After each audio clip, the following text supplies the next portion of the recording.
केशवखेडकर madam, assistant professor department of chemistry, Anand College of Pathardi. मॅडमचं माध्यमिक शिक्षण आपल्याच पाथर्डी MM निराळी विद्यालय या ठिकाणी झालेलं आहे. त्यानंतर 12वी त्यांची रेसिडेन्शियल ज्युनियर कॉलेज अहमदनगर या ठिकाणी झालेली आहे.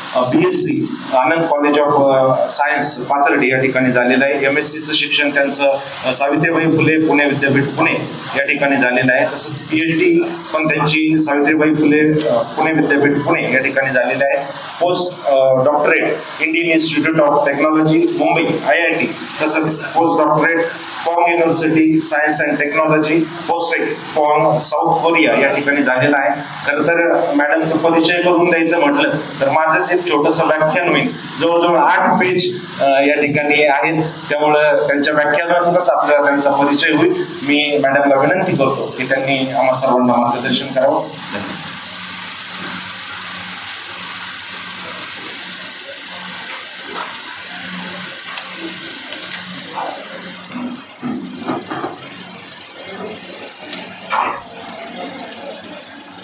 पार्क विद्या प्रसारक मंडळाचे बाबूजी आव्हाड महाविद्यालय पाथर्डी आणि पंचायत समिती पाथर्डी यांच्या संयुक्त विद्यमाने राष्ट्रीय शैक्षणिक धोरण 2020 या अंतर्गत 1 दिवसीय कार्यशाळेच्या आयोजनासाठी उपस्थित संस्थेचे सन्माननीय अध्यक्ष व आजच्या या कार्यक्रमाचे अध्यक्ष अभयजी आव्हाड साहेब, त्यासोबतच महाविद्यालयाचे प्राचार्य डॉक्टर चौरे सर, या कार्यशाळेचे समन्वयक प्राध्यापक डॉक्टर कानडे सर, त्यासोबतच ज्यांचे सर्वप्रथम व्याख्यान झाले गणेश महाराजजी बडे, यानंतर आत्ता जे अतिशय उत्साही अशा वातावरणात ज्यांनी आपणा सर्वांना मार्गदर्शन केलं ते डॉक्टर वाघमारे सर, त्यासोबतच तुमचे विवेकानंद शाळेचे मुख्याध्यापक, उपस्थित पाथर्डीतील विविध शाळांमधील सर्व मुख्याध्यापक असतील किंवा शिक्षक असतील, या सर्वांचे सर्वप्रथम मी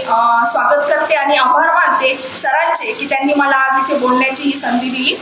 अनुभवानं, वयानं आणि ज्ञानाने कदाचित मी तुमच्या सर्वांपेक्षा लहान आहे, पण तरीही माझा प्रयत्न असेल तुम्हाला या गोष्टीबद्दल, जे राष्ट्रीय शैक्षणिक धोरण आहे त्याबद्दल माहिती देण्यासाठी. स्लाइड पुढे घेऊया. तर ही जी नॅशनल एज्युकेशन पॉलिसी आलेली आहे, एकतर माझं 3ऱ्या सत्रामध्ये व्याख्यान आहे. ज्या व्यक्तीचं व्याख्यान हे शेवटी असतं, एकतर ते छानही आहे आणि त्या दृष्टीनं थोडंसं जबाबदारीचंही आहे. चांगलं यासाठी की बऱ्याचशा गोष्टी सांगून झालेल्या असतात आधीच्या व्याख्यानांच्या, आणि चांगलं यासाठी नाही की अरे बरंचसं आता सांगून झालेलं आहे, आता मी नवीन काय सांगणार किंवा कुठल्या पद्धतीनं सांगणार. सो अशा दोनही पॉझिटिव्ह आणि निगेटिव्ह बाजूनच शेवटच्या सत्रातील व्याख्यान हे असतं, परंतु कुठल्याही प्रकारे बोर न होता सांगण्याचा प्रयत्न मी करेन. जे राष्ट्रीय शैक्षणिक धोरण आलं, वाघमारे सरांनी त्यांच्या स्लाइडमध्ये ओघवतं हे घेतलेलं होतं की जे आपलं शाश्वत विकास ध्येय आहे, ज्याला आपण SDGs म्हणतो, त्यातलं नेक्स्ट स्लाइड सर, त्यातलं जे 4थं धोरण आहे गुणवत्तापूर्ण शिक्षण, या शिक्षणावर आधारित ही नॅशनल एज्युकेशन पॉलिसी आहे. मग का याच्या आधी आपल्याकडे मला एक प्रश्न पडतो की राष्ट्रीय शैक्षणिक धोरण असेल किंवा 2020 असेल, यात नवीन असं काय आहे का? यापूर्वी भारतामध्ये शाळा नव्हत्या का? किंवा यापूर्वी लोक ज्ञान घेत नव्हते का किंवा शिकत नव्हते का? तक्षशिला, नालंदा यासारखी विद्यापीठ आपल्या भारतामध्ये होती आणि परदेशातले व्यक्ती आपल्या भारतामध्ये येऊन शिक्षण घेत होते. 64 कलांचं ज्ञान देणारी आपली भारताची ही समृद्ध अशी ज्ञान परंपरा आणि समृद्ध असा वारसा आपल्या या भारताला लाभलेला आहे. त्या काळामध्ये खगोलशास्त्रीय असेल, जहाज बांधणी असेल, नृत्यकला असेल, पाककला असेल, शास्त्र असेल, नाटकशास्त्र असेल, गणेशजी महाराज बडे यांनी सुद्धा आपल्या व्याख्यानामध्ये याचा उल्लेख केला. त्यासोबतच आपले प्राचार्य त्यांनी प्रास्ताविकामध्ये याचा उल्लेख केलेला आहे. पण मग ही जी इतकी समृद्ध ज्ञान परंपरा असलेलं भारतामध्ये आज शैक्षणिक व्यवस्थेवरती इतकं मोठं प्रश्नचिन्ह का आलं? आणि हे जे नवीन शैक्षणिक धोरण आपल्या समोर आलेलं आहे, त्याला आपण म्हणूया की जुनं ते सोनं या मुक्तीप्रमाणे जे 64 कलांचं ज्ञान पूर्वी भारत देत होता आणि ज्याची मक्तेदारी ही फक्त आणि फक्त आपल्या भारताची होती, ती परत एकदा आपण नव्यानं आणलेली आहे. एवढंच हे काय शैक्षणिक धोरण नवीन आहे असं मला म्हणावंसं वाटतंय की गुणवत्तापूर्ण शिक्षण देण्याचा उद्देशानं हे तयार केलेलं. इतके सगळे 17 उद्दिष्ट या शाश्वत धोरणाचे आहेत. त्यातलं 4थं उद्दिष्ट जे आहे क्वालिटी एज्युकेशन. सर स्लाइड पुढे घ्या. सो क्वालिटी एज्युकेशन जेव्हा आपण म्हणतो मग आपण मुलांना शिक्षण देत नाही का, पण मग क्वालिटी हा जो शब्द आहे त्या क्वालिटी शब्दामध्ये अजून बऱ्याचशा गोष्टी दडलेल्या आहेत. पुढे घ्या सर. क्वालिटी या शब्दामध्ये बऱ्याचशा गोष्टी दडलेल्या आहेत. मग त्यात जर सरांनी सुद्धा ड्रॉपआउट रेशो याचा उल्लेख केलेला होता की बऱ्याचशा मुलांची गळती होते. मग गुणवत्तापूर्ण शिक्षण न मिळाल्यामुळे गळती होते का असा प्रश्न आपल्यासमोर उभा राहतो. कदाचित हो किंवा कदाचित नाही. तुमच्यासारखीच मी सुद्धा एक शिक्षिका आहे, त्यामुळे मी आपल्यावरतीच प्रश्नचिन्ह उभं करत नाही. हे मी तुमच्यासाठी प्रश्न हा सोडून देते. परंतु जेव्हा आपण गुणवत्तापूर्ण शिक्षण म्हणतो त्याचा अर्थ सर्वांगीण शिक्षक किंवा होलिस्टिक डेव्हलपमेंट आपण ज्याला म्हणतो ते करणं अपेक्षित असावं असं मला वाटतं. मग हे आहेत आपली राष्ट्रीय शैक्षणिक धोरणाचे ऍक्सेस, इक्विटी, क्वालिटी, अफोर्डेबिलिटी आणि अकाउंटेबिलिटी. हे एवढे पिलर जे आहेत या पिलर वरती हे राष्ट्रीय शैक्षणिक धोरण बनलेलं आहे. म्हणजे काय की सर्व समावेशक, सर्वांना शिक्षण मिळावं, सर्वांना सारख्याच दर्जाचं शिक्षण मिळावं यासाठी ही राष्ट्रीय शैक्षणिक धोरण काम करत आहे. पण मग प्रश्न असा येतो, सर स्लाइड पुढे घ्या. पण मग प्रश्न असा येतो की हे जे धोरण आहे किंवा हे जे शिक्षण आहे हे सर्वांपर्यंत पोहोचत नाहीये का किंवा हे सर्वांसाठी नाहीये का, तर ते सर्वांसाठी आहे. परंतु जे मुलं किंवा जे वंचित घटक आहेत व सोशिओ इकॉनॉमिकली असतील, जर तुम्ही एनईपीचा ड्राफ्ट नीट वाचलेला असेल तर त्याच्यामध्ये शिक्षण सोडण्यामध्ये सोशिओ इकॉनॉमिक हा सुद्धा फॅक्टर आहे. त्या सर्वांना एकत्र करण्याचं काम आता ही राष्ट्रीय शैक्षणिक धोरण करणार आहे. तर हा जो स्तर आहे 5+3+3+4 सरांनी ऑलरेडी याच्यावरती सांगून झालेला आहे. मी याच्यावरती जास्त बोलणार नाही. माझा जो पार्ट आहे तो सेकंडरी स्टेज जी आहे 4 वर्षांची 9वी, 10वी, 11वी आणि 12वी, त्यातलं मला सांगायला आवडेल की 2 टप्प्यांमध्ये परत हे 4थे वर्ष डिव्हाइड केलेले आहेत. 9वी आणि 10वी हा एक टप्पा आहे आणि 11वी आणि 12वी हा एक टप्पा आहे. तर शालेय शिक्षणामध्ये जसं संख्याज्ञानावरती भर दिलेला आहे, अक्षरांची ओळख असेल किंवा तुम्ही कदाचित पुस्तकांमध्ये वाचलं असेल की मुलांना शिक्षण कळावं म्हणून टॉईज बेस्ड पेडागॉगी ज्याला आपण असं म्हणतो की शिकवायचं कसं. आता हे जे मला सांगायला आवडेल की शैक्षणिक धोरण जे आहे आतापर्यंत आपण मुलांना काय शिकायचं एवढंच होतं. आता आपण मुलांना कसं शिकायचं हे शिकवणार आहोत किंवा मुलं सुद्धा कसं शिकायचं हे शिकणार आहेत. आतापर्यंत असं होतं की व्हॉट टू थिंक, आता आपण हाऊ टू थिंक या उद्देशाने ही नॅशनल एज्युकेशन पॉलिसी पुढे गेलेली आहे. तर मग हे 9वी, 10वी आणि 11वी, 12वी हा जो 4था स्तर आहे याचं इम्प्लिमेंटेशन सरांनी सांगितल्याप्रमाणे टप्प्याटप्प्यानं होत आहे. सिनियर कॉलेजेसमध्ये आमची एमएससी पार्ट 1 ची बॅच 2023-24 मध्ये आम्ही ऑलरेडी एनईपी इम्प्लिमेंट केलेलं आहे आमच्या पोस्ट ग्रॅज्युएशनसाठी. आता पीजीचं आमचं 2रं वर्ष एनईपीचं सुरू आहे आणि 2024-25 पासून आमचं फर्स्ट इयर बीएससी सुद्धा हे नवीन शैक्षणिक धोरणानुसारच सुरू झालेलं आहे. तसं पाहायला गेलं तर आमचं हे 3रं वर्ष आहे एनईपीचं आणि टप्प्याटप्प्याने ही एनईपी सगळीकडे लागू होणार आहे. थोड्याच वेळापूर्वी सरांनी महाराष्ट्र शासनाचा GR दाखवला होता की ज्याच्यामध्ये कधी कुठल्या वर्गाला एनईपी लागू होणार आहे ते ऑलरेडी तुम्ही रेकॉर्ड करून घेतलेलं आहे, त्याबद्दल मी बोलणार नाही. तर आता हे जे इथेच थांबा सर, हा जो GR रेशो सर जे म्हटलेले होते, ही जी गळती आहे माझ्याकडे सुद्धा हे स्टॅटिस्टिक आहे, पण मी इथे जिल्ह्यावाईज किंवा राज्यावाईज न देता मी क्लास वाईज इथं देणं प्रिफर करेल. जर आपण 6वी ते 8वी मध्ये पाहिलं तर 90.9% मुलं हे ह्या शाळेमध्ये आहे. परंतु जेव्हा ते 9वी, 10वीला जात आहेत ती संख्या तुमची 79% येते आणि तुम्ही अजून सेकंडरी स्टेजकडे जातात तर तो अगदी 56% इतकं ते झालेलं आहे. आणि जर याच्याच पुढे जर आम्ही गेलो, आमच्या कॉलेजकडे जर आम्ही आलो हायर एज्युकेशनकडे, तर याच्याही खाली ते 25-26 पर्यंत जात आहे. म्हणजे जर तुमची गळती ही वरूनच सुरू झालेली असेल तर त्याचा परिणाम हा शेवटपर्यंत होतोय. मग प्रश्न हा पडतो की ही गळती होती काय, आणि हे जे शैक्षणिक धोरण आहे याचा सगळ्यात महत्वाचा उद्देश तुम्हाला कळो अथवा ना कळो, सरांनी पण मगाशी सांगितलेलं होतं की नॅशनल एज्युकेशन पॉलिसीचा सगळ्यात मोठा उद्देश हा आहे की हा जो ड्रॉपआउट रेशो आहे याला कुठेतरी कर्टेलिंग ऑफ ड्रॉपआउट रेशो हा शब्द त्या पॉलिसीमध्ये आहे. कर्टेल म्हणजे आपण त्याला थांबवणं किंवा छोटं करणं असं म्हणतो. हा ड्रॉपआउट रेशो आपल्याला थांबवायचा आहे आणि मग हा ड्रॉपआउट रेशो थांबवण्यासाठी आपल्याला काय करता येईल, असं काय आहे की मुलं शाळा सोडून जात आहेत. कदाचित तुम्ही सगळ्यांनी आता आपण शिक्षकच आहोत, आपण मूवी वगैरे पाहत नाही असं नाही. तुम्ही 3 इडियट्स सारखा मूवी पाहिला असेल किंवा त्याच्याबद्दल आपण ऐकलेलं असेल. तर त्या 3 इडियट्स मूवी जो आहे, मागच्या वेळेस माझं इथे एनईपीचं सेशन झालेलं होतं, त्यावेळेस मी त्या पिक्चरचं उदाहरण दिलेलं होतं. 4-5 वेगळे कॅरेक्टर आहे आणि प्रत्येक कॅरेक्टरकडनं आपल्याला शिकून घ्यायचंय. त्याच्यामध्ये जो रॅन्चो आहे, तो रॅन्चो त्याला जे आवडतं तो ते करत होता. त्याच्यामधला जो फरहान कुरेशी होता, त्याला वाईल्ड लाईफ फोटोग्राफी आवडत होती, पण वडिलांच्या दबावाखाली येऊन त्याने इंजिनिअरिंग करत होता तो. पण सरतेशेवटी त्यांना ते इंजिनिअरिंग सोडलं आणि एक जो होता त्याचं उद्दिष्ट क्लिअर होतं की मला इंजिनिअरिंग पूर्ण करायची आणि मला जॉब घ्यायचा. पण त्या महाविद्यालयाचा इंजिनिअरिंग कॉलेजचे जे प्राचार्य होते त्यांचं म्हणणं हे होतं की it's like a race, life is like a race. ते समोर येताना ते अंडी घेऊन यायचं, कोकिळेचं, कावळ्याचं आणि त्याचं उदाहरण देऊन ते प्रत्येक नवीन वर्षाची सुरुवात करत होते. तर हा जो मूवी आहे कदाचित आपल्या भारतामधली परिस्थिती किंवा ज्याला आपण म्हणतो की ऍक्च्युअल रियालिटी जी आहे ती त्या मूवीमध्ये दाखवली गेलेली होती.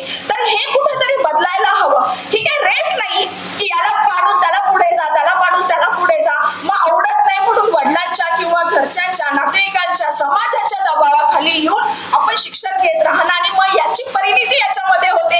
एकतर तो विद्यार्थी शिक्षण सोडून जातो किंवा तो विद्यार्थी मग त्या मूवीमध्ये 4थं कॅरेक्टर जे होतं की ज्याचं प्रोजेक्ट पूर्ण न झाल्यामुळे त्यानं सुसाईड केलं, त्याची परिणिती त्याच्यामध्ये होते. आपण कितीतरी न्यूजमध्ये बातम्या वाचतो किंवा आपण पाहतो की विद्यार्थी अगदी 9वी, 10वी, 12वीचे विद्यार्थी एनईटी मध्ये त्यांना मार्क मिळाले नाही, नीटमध्ये किंवा त्यांना 12वीच्या बोर्डमध्ये चांगले मार्क मिळाले नाही म्हणून त्यांनी आत्महत्या केली. 21व्या मजल्यावरून उडी मारून, 10व्या मजल्यावरून उडी मारून किंवा फाशी घेऊन. अतिशय दुर्दैवी असं आहे. मग हा जो दोष आहे तो आपण देणार कुणाला? तर मला असं वाटतं की हा या शिक्षण व्यवस्थेचा दोष होता आणि कदाचित हीच काळाची गरज ओळखून ही नवीन शैक्षणिक धोरण आलेलं आहे. मग ड्रॉपआउट रेशो कमी करण्यासाठी आपल्याला काय करायचंय? मग जसं शाळेमध्ये ड्रॉपआउट रेशो हा 56% पर्यंत आलेला आहे 11वी 12वी पर्यंत, तसाच हायर एज्युकेशन मध्ये सुद्धा तो कमी आहे आणि 50% इतकं तरी एनरोलमेंट मुलांची व्हावी.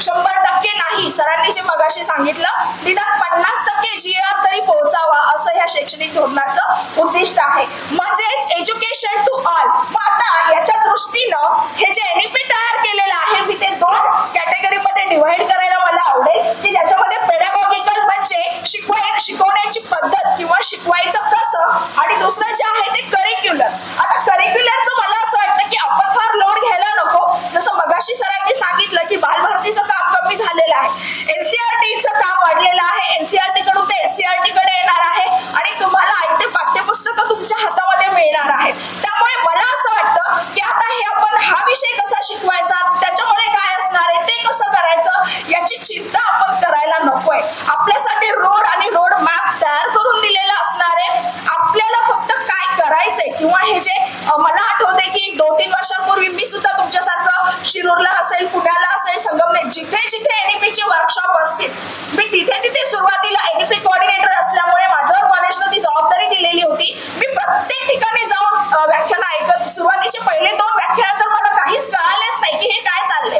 पण नंतर माझ्या लक्षात आलं की तुम्हाला स्ट्रक्चर हे दिलं जाणार आहे, तुम्ही त्याच्याबद्दल सिलेबस बद्दल चिंता करू नका, त्याच्याबद्दल काहीही नाही. आपण फक्त एनईपीचा उद्देश समजून घ्यायचा आहे आणि त्याचे भाग काय काय आहेत आणि आपला त्याच्यामध्ये काय रोल आहे हे एवढं जरी आपण समजून घेतलं तरी एनईपी समजल्यासारखी आहे. ती इम्प्लिमेंट कशी करायची आणि त्याचा उद्देश हे 2च फक्त मला असं वाटतं हे जे कार्यशाळा आयोजित केल्या जातात त्याचा उद्देश हा आहे. सिलेबसची चिंता आपण करायची नाही. तर मग इथे जे पेडागॉगी जी आहे शिकवण्याची पद्धत, पूर्वी जे होतं आपलं की खडू आणि फळा, चॉक आणि रस्टर घेऊन जे शिकवण्याची पद्धत होती ती पद्धत आता बदललेली आहे. मग तुम्ही असं काहीतरी मुलांचा ड्रॉपआउट रेशो जर तुम्हाला थांबवायचा असेल तर तुम्ही मुलं वर्गात खेळून राहिले पाहिजेत, मुलं वर्गात थांबून राहिले पाहिजे. याच्यासाठी आपल्याला प्रयत्न करावा लागेल. मग अगदी शाळेतल्या मुलांसाठी टॉय बेस्ड पेडागॉगी तुम्ही सुरू करू शकता किंवा एक्सपिरियन्शियल लर्निंग. त्यासोबतच सरांनी आता सांगितलं की व्होकेशनल एज्युकेशन, माझ्या स्लाइडमध्ये सुद्धा पुढे तो मुद्दा येणार आहे पण मी आत्ताच तो एक्सप्लेन करते की मुलांना एखादा सपोज बायोलॉजी सारखा विषय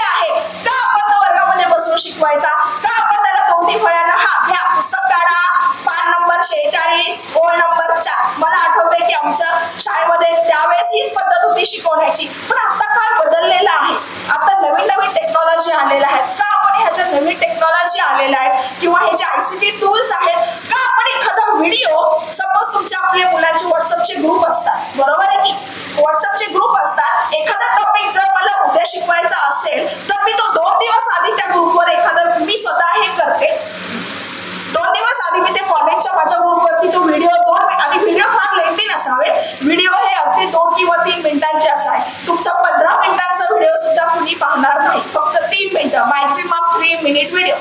3 मिनिटाचा व्हिडिओ आपण त्या टॉपिक वरती टाकायचा. मुलांना तो 2 दिवस आधी टाकून तिसऱ्या दिवशी जेव्हा आपण ते शिकवणार आहे आधीच त्यांना तो व्हिडिओ आणि ती माहिती वाचायला द्यायची आणि मग तिसऱ्या दिवशी जेव्हा आपण ते शिकवणार आहोत, this is called as the flip classroom. ह्याला पेडागॉगीमध्ये खूप साऱ्या पद्धती आहेत, त्यातली ही फ्लिप क्लासरूम म्हणतात त्याला, की नंतर मग तिसऱ्या दिवशी वर्गात आल्यानंतर मुलांना तुम्ही तो व्हिडिओ पाहिला का जो मी ग्रुपवर टाकलेला होता आणि त्यातली माहिती मग त्याच्यावरती आपण प्रश्न उत्तराचं सेशन सुरू करून मग आपण ते शिकवायचं. ही एक पद्धती मी तुम्हाला सांगितलेली आहे. This called as a flip classroom. So अशा अनेक पद्धती दिलेल्या आहेत.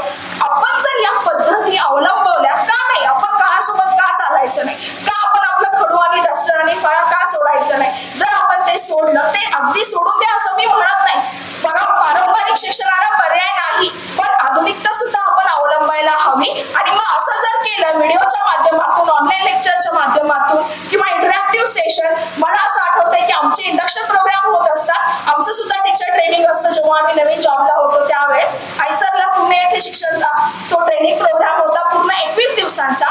तर त्याच्यामध्ये आम्हाला जी आपली डायजेस्टिव्ह सिस्टीम असते, डायजेस्टिव्ह सिस्टीम आता तसं शिकवायला गेलं सायन्समध्ये तर मग ते सगळे पाठ आपल्याला शिकवायला लागतात की आपण तोंडाने अन्न अगदी दातांनी चावतो, मग सलायवा, मग त्या सगळ्या ग्लॅन्ड्स, पिट्युटरी ग्लॅन्ड्स, ह्या ग्लॅन्ड्स आणि मग त्याचं अगदी एक्सिटापर्यंत कसं जातं ही आपल्याला पचन संस्था किंवा पचनक्रिया मुलांना समजावून सांगावी लागते. ते मुलांना थोडंसं बोरिंग वाटतं.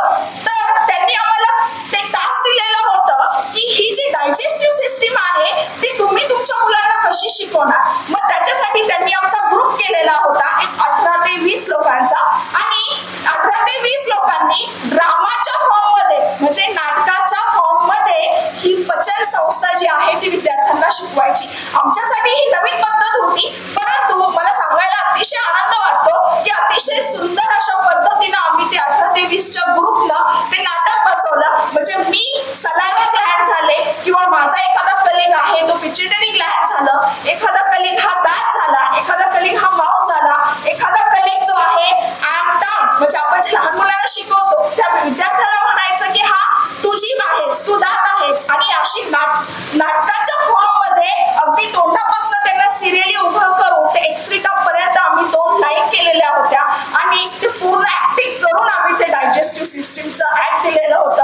आम्हाला त्याच्यामध्ये 10 पैकी 8 मार्क मिळालेले होते. म्हणजे इतक्या सुंदर आणि वेगळ्या पद्धतीनं तुम्ही एखादा फक्त आर्ट्सच नाही, सायन्सचा सब्जेक्ट सुद्धा आपण मुलांना वेगळ्या पद्धतीनं शिकवू शकतो. आणि तेच हे राष्ट्रीय शैक्षणिक धोरण आपल्याला सांगते की तुम्ही इंटरॅक्टिव्ह किंवा ICT बेस्ड लर्निंग घ्या, टूल्स वापरा, याच्यामध्ये काही वाईट नाहीये. वेगळ्या वेगळ्या मेथड वापरा, शिकवा. आपण तुम्हाला ते 3 इयर्स मधलाच तो डायलॉग मला परत एकदा आठवतं की ते शिक्षक असतात ते मशीनची डेफिनेशन विचारतात, व्हॉट इज मशीन. मग हा जो हिरो असतो तो अगदी साध्या भाषेमध्ये मशीनचं डेफिनेशन सांगतो. तर ते जे शिक्षक आहेत ते ओढून ओढून सांगतात जी पुस्तकामध्ये डेफिनेशन आहे ती डेफिनेशन मला सांग. I want definition. तो काय म्हटला, मुझे सीधे सीधे आंसर नहीं चाहिए, मुझे जो बुक में लिखा है वो चाहिए. ऍक्च्युली आपला प्रॉब्लेमच हा आहे. आपल्याला इव्हन पेपरमध्ये जरी आपण प्रश्नपत्रिका जेव्हा आपण उत्तरपत्रिका तपासतो आपला प्रॉब्लेम हा आहे की आपल्याला जशीच्या तशी डेफिनेशन हवी असते. पण हे जे शैक्षणिक धोरण आहे ते तुम्हाला सांगते की हे जे रोड लर्निंग आहे, ज्याला अगदी शुद्ध मराठीमध्ये त्यांनी पॉलिसीचा ड्राफ्ट जर तुम्ही वाचला असेल, घोकंपट्टी म्हटलेलं आहे त्यांनी त्याला. घोकंपट्टी इथून पुढे चालणार नाही, घोकंपट्टी नकोय, रोड लर्निंग ज्याला आपण असं म्हणतो. आणि जर ही रोड लर्निंग जर तुम्ही थांबवली आणि तुम्ही विद्यार्थ्यांना जर याचा आग्रह धरला नाही तर विद्यार्थी तुमच्या वर्गामध्ये बसून राहणार आहेत. विद्यार्थी वर्गामध्ये टिकवायचा कसा, वर्गामध्ये आणि योगानं पुढे तो त्या शेवटच्या वर्गांमध्ये आणि नंतर तो आमच्याकडेच येणार आहे हायर एज्युकेशन मध्ये. इथपर्यंत तो येण्याची जबाबदारी ही तुमच्यापासून आमच्यापर्यंत आहे. आणि मग त्याच्यामध्ये रोड लर्निंग घोकंपट्टी आपल्याला अगदी काढून टाकावी लागणार आहे. मशीनची डेफिनेशन नकोय, मशीनचा अर्थ जरी कळाला आणि तो त्याला त्याच्या भाषेमध्ये जरी लिहिला तरी तुम्ही त्याचं कौतुक करणं अपेक्षित आहे, हे राष्ट्रीय शैक्षणिक धोरण सांगतं. मग ह्याचे इंटरॅक्टिव्ह पेडॅगॉजी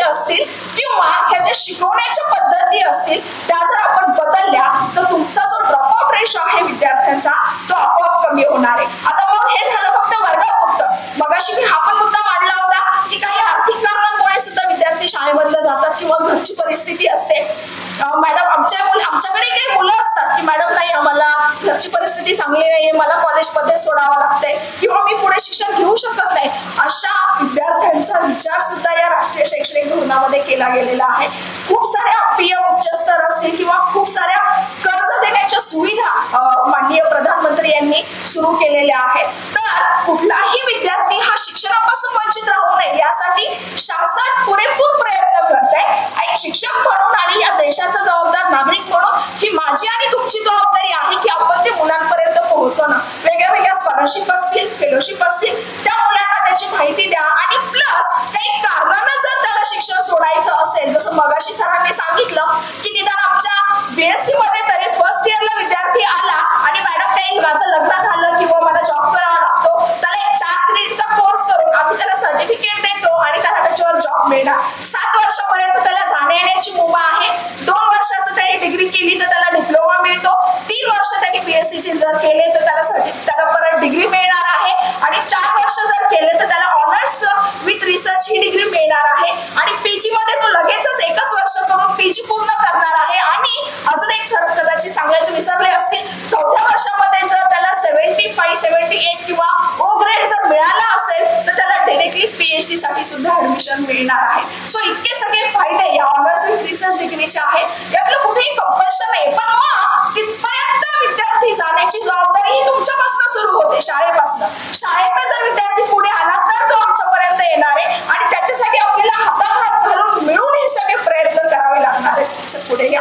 तर मग आता अजून विद्यार्थी आपल्या वर्गात जाऊ नये किंवा शिक्षण व्यवस्थेपासून वंचित राहू नये. आर्थिक गोष्टी तर झाल्या किंवा त्याला काही कारणानं शाळा सोडावी लागली. कदाचित मी परवा सर वाचताना माझ्या वाचण्यात आलं की 10वी नंतर जीआर मध्ये वाक्य होतं ते, जर 10वी नंतर त्या विद्यार्थ्याला जर शाळा सोडली तर त्याला 11वी 12वीचा एखादा व्होकेशनल कोर्स घेऊन त्याला ऍडमिशन घेता येणार आहे. हे एनईपीच्या ड्राफ्ट मध्ये लिहिलेलं आहे. म्हणजे कुठलाही जसं कॉलेजमध्ये तुम्हाला कुठलंही एखादं वर्ष, दुसरं वर्ष मल्टिपल एंट्री एक्झिट आहे, तशी ही जो माध्यमिक स्तर आहे, सेकंडरी स्टेज आहे, तिथे 10वी नंतर सुद्धा एखाद्या मुलाला 11वी 12वीचा कोर्स घेता येणार आहे आणि तो शिक्षणापासून वंचित राहणार नाही. आणि मग आपल्याला जर मुलांना शिक्षण द्यायचंय तर सरांनी मगाशी उल्लेख केला होता, आर्टिफिशियल इंटेलिजन्स, एआय आलेला आहे, क्रिएटिव्ह थिंकिंग. मुलांमध्ये तुम्ही या सगळ्या गोष्टी आणा, मुलांना विचार करायला भाग पाडा.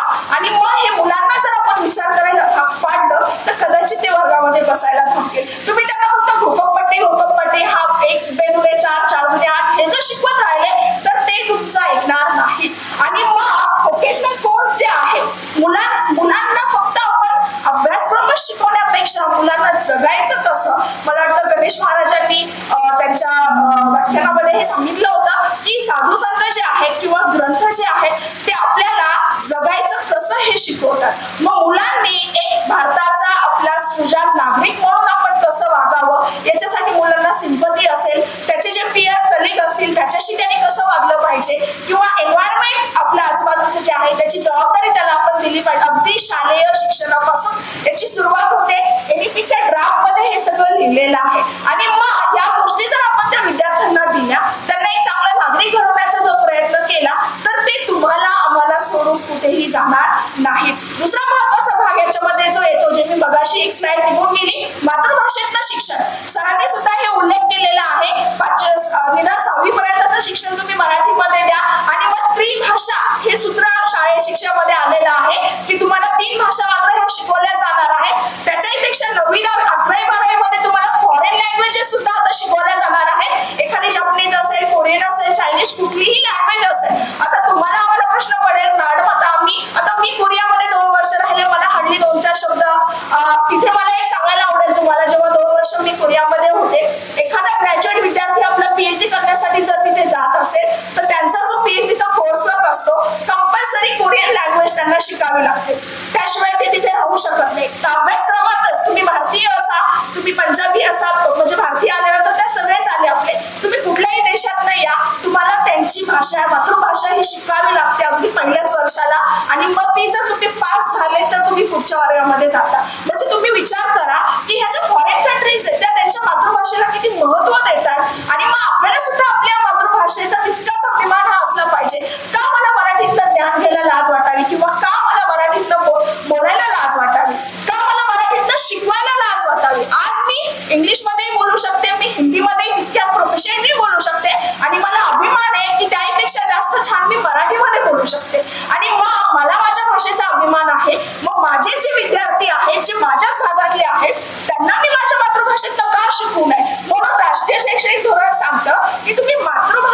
शिक्षण द्या. इंजिनिअरिंगचं पहिल्या वर्षाचं पुस्तक हे मराठीमध्ये ऑलरेडी तयार झालेलं आहे. म्हणजे तुम्हाला शिक्षणापासून कुणीही वंचित राहू नये. परत आपण त्याच मुद्द्याकडे येतोय की कुणीही फक्त language should not be the barrier. ती फक्त एक भाषा आहे आणि भाषा म्हणजे तुमचं ज्ञान प्रदर्शित करत नाही. मी छान एकदम फडफडीत इंग्लिशमध्ये बोलले म्हणजे मी फार हुशार आहे असं त्याचा अर्थ होत नाही. भाषा हे फक्त एक संवादाचं साधन आहे. पण ज्यांना बोलता येत नाही मग त्यांचं तुम्हाला कळत नाही का? जे मूक आहेत, मूकबधीर आहेत, त्यांच्यासाठी सुद्धा NEP मध्ये तरतूद केलेली आहे. त्यांच्यासाठी स्पेशल पॅरेग्राफ दिलेला आहे. त्यांच्यापर्यंत सुद्धा शिक्षण जावं. भाषा हे फक्त आणि फक्त एक संवादाचं साधन आहे. मी काय बोलते हे तुम्हाला कळालं म्हणजे माझा उद्देश सफल झालेला आहे. Language should not be the barrier. त्यामुळे NEP सांगते की तुम्ही मातृभाषेत शिक्षण द्या आणि मग त्यासोबतच तुमचे विद्यार्थी, सरांनी जी स्लाइड दाखवली होती की 100 युनिव्हर्सिटीज, फॉरेन युनिव्हर्सिटी भारतामध्ये, माझ्याकडे ही स्लाइड आहे की भारतामध्ये आणण्याचा उद्देश आहे. आणि मग आपले विद्यार्थी हे बाहेरच्या देशामध्ये जाऊन तिथेही आपलं प्रभावीपणे त्यांचं सादरीकरण व्हावं यासाठी त्यांना फॉरेन लँग्वेज सुद्धा याव्यात यासाठी NEP मध्ये ही अगदी 11वी-12वीच्या मुलांसाठी ही तरतूद केलेली आहे.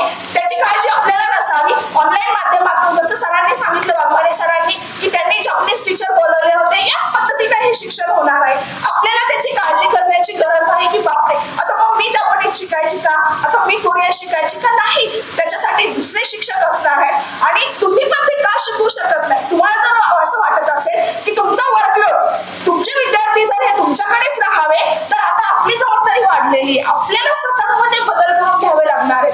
मी जर एखादी नवीन भाषा शिकले तर माझ्यासाठी ते छानच आहे. मला सांगायला आवडेल की माझ्या बहिणीची मुलं मुंबईमध्ये ICSE बोर्डमध्ये आहेत. तो अगदी फक्त आता तो फर्स्टला जाईल, तो NEPचाच विद्यार्थी आहे. तो 3 वर्षापासून शाळेत जातो.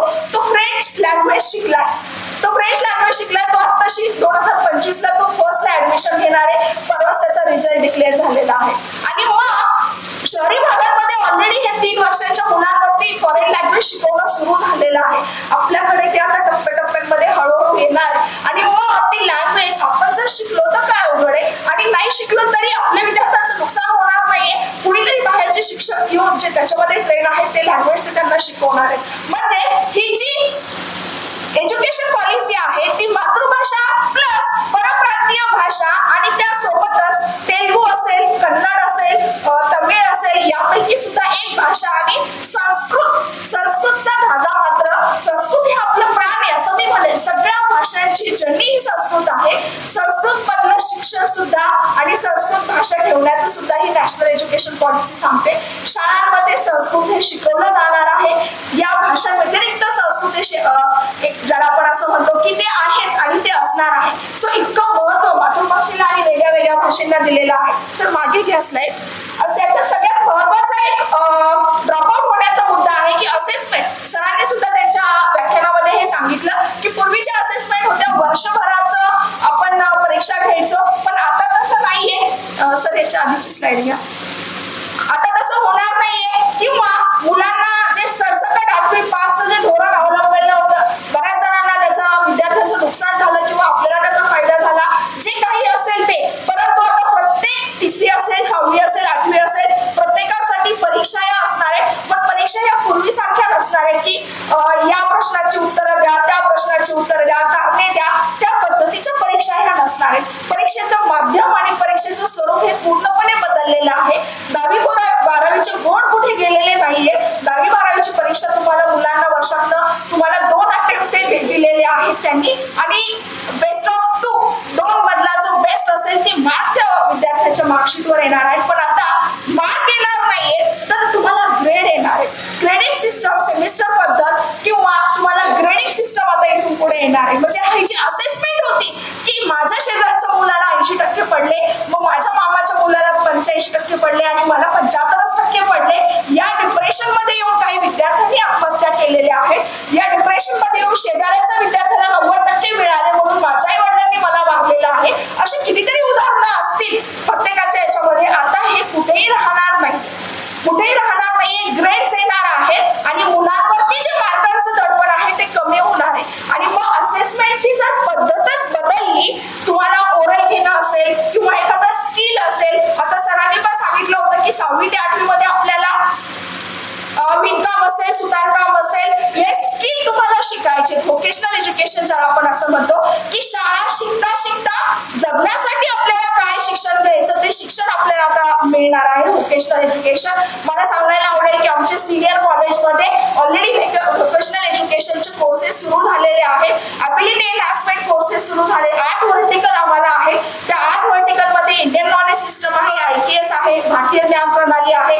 त्यानंतर ॲबिलिटी एनहान्समेंट आहे की ज्याच्यामध्ये आम्ही मुलांना मराठी शिकवतोय, ज्याच्यामध्ये आम्ही मुलांना हिंदी शिकवतोय आणि इंग्लिश सुद्धा त्यांची ॲबिलिटी वाढावी म्हणून इंग्लिश लँग्वेज सुद्धा आम्ही शिकवतोय. स्किल शिकवतोय. को करिक्युलर आणि करिक्युलर तुम्ही NEP जर नीट वाचली असेल तर को करिक्युलर आणि करिक्युलर असं डिस्टिंग्विश आता राहणार नाहीये. या भिंती काढून टाकलेल्या आहेत. को करिक्युलर सुद्धा आमच्या सायन्स BSc मध्ये आलेलं आहे. तेच तुमच्या शालेय शिक्षणामध्ये सुद्धा आलेलं आहे. मुलांना आता एकच शिक्षक होते की ते सगळे विषय शिकवायचे ते आता राहणार नाहीये.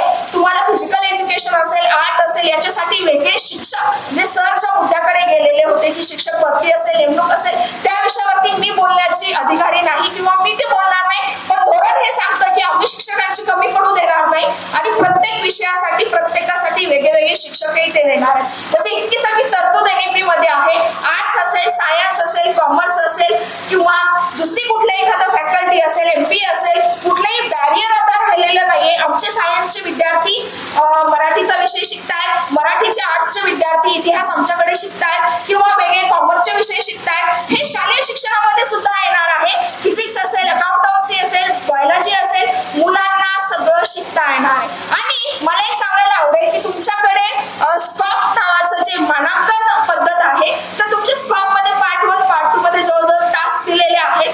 तर ते जे टास्क आहेत आणि त्याच्यावरती तुम्हाला ग्रेडिंगचे मिळतं लेवल 1, 2, 3, 4. जर तुम्हाला मला माहित नाही याच्या शाळेचे मुख्याध्यापक उपस्थित आहेत की नाही, परंतु जर ते ग्रेडिंग जर तुम्हाला छान मिळवायचं असेल तर तुम्हाला NEPचे त्या वेबसाईटवरती खूप सारे व्हिडिओ दिलेले आहेत आणि त्या व्हिडिओवरती तुम्हाला जर चांगली लेवल मिळवायची असेल तर तुम्ही NEP किती प्रभावीपणे अंमलबजावणी करता किंवा अंमलात आणता त्यावरती तुमचा शाळेचा फार मोठा हा फायदा होणार आहे.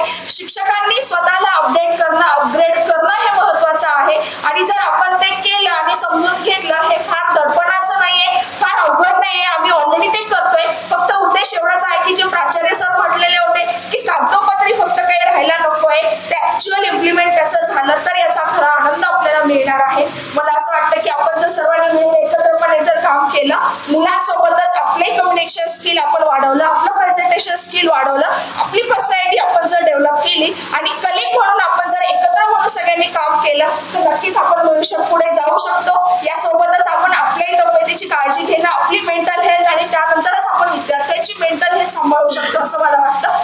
तर मला असं वाटतं की बरेचसे पॉईंट आधी कव्हर झालेले होते. मी उल्लेख केलेला आहे. यावरही जर कुणाला काही असेल तर तुम्ही विचारू शकता. अदरवाईज मला इथे बोलण्याची संधी दिली त्याबद्दल मी समन्वयक, प्राचार्य, अध्यक्ष सर्वांचे आभार मानते आणि तुम्ही सर्वांनी शांतपणे ऐकून घेतलं. खरे आभार तर तुमचे मानले पाहिजेत. काही चूक झाली असेल बोलण्यात तर तुम्ही समजून घ्या आणि माफ करा. थँक्यू.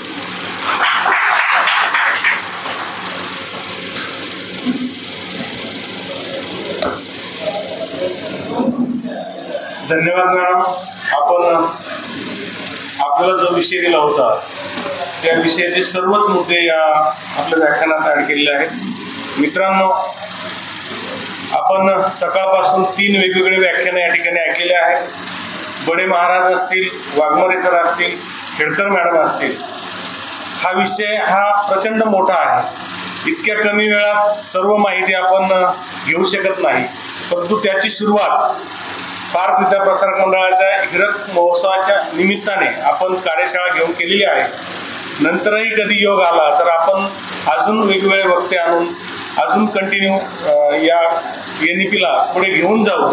या ठिकाणी अधिक वेळ न घेता मी शेख सरांना विनंती करतो की त्यांनी या कार्यशाळेचे आभार या ठिकाणी व्यक्त करावेत.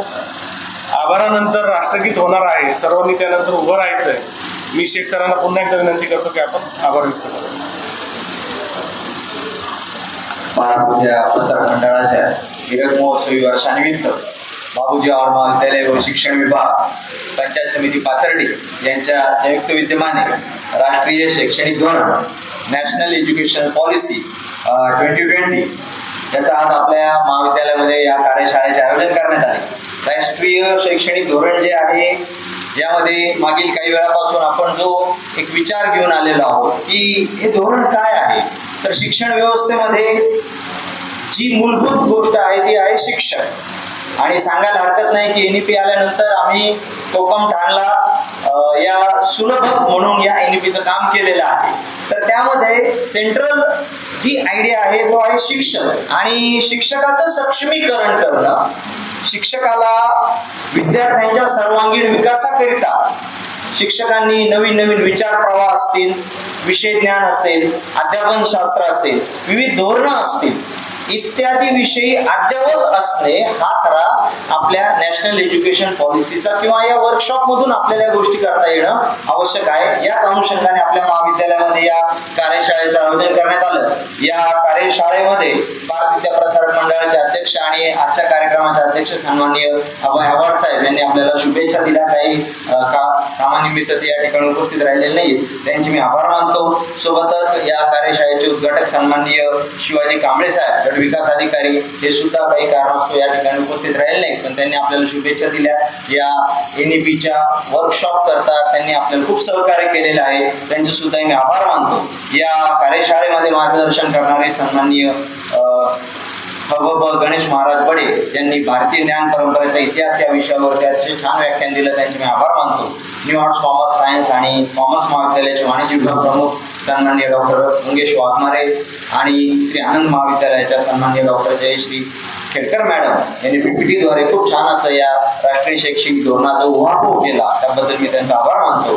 पाथर्डी तालुक्यातील सर्व मुख्याध्यापक शिक्षक या ठिकाणी उपस्थित राहिले, त्यांचे मी आभार मानतो। या कार्यक्रमासाठी पत्रकार बंधू सन्माननीय अमोलजी कांक्रिया, सन्माननीय कर्जे साहेब हे उपस्थित होते, त्यांचे आभार मानतो। तसेच बाबू जवाहर महाविद्यालयाचे प्राचार्य सन्माननीय professor doctor Baban Chaure sir, NEP coordinator सन्माननीय डॉक्टर अशोक कानडे, कार्यक्रमाचं सूत्रसंचालन करणारे डॉक्टर अशोक कानडे सर आणि प्राध्यापक शेखर ससाने सर, कनिष्ठ महाविद्यालयाचे पर्यवेक्षक प्राध्यापक सलीम शेख सर, सर्व प्राध्यापक, शिक्षक व शिक्षकेतर कर्मचाऱ्यांचे मी आभार मानतो। आणि आजचा हा कार्यक्रम या ठिकाणी संपन्न झाला।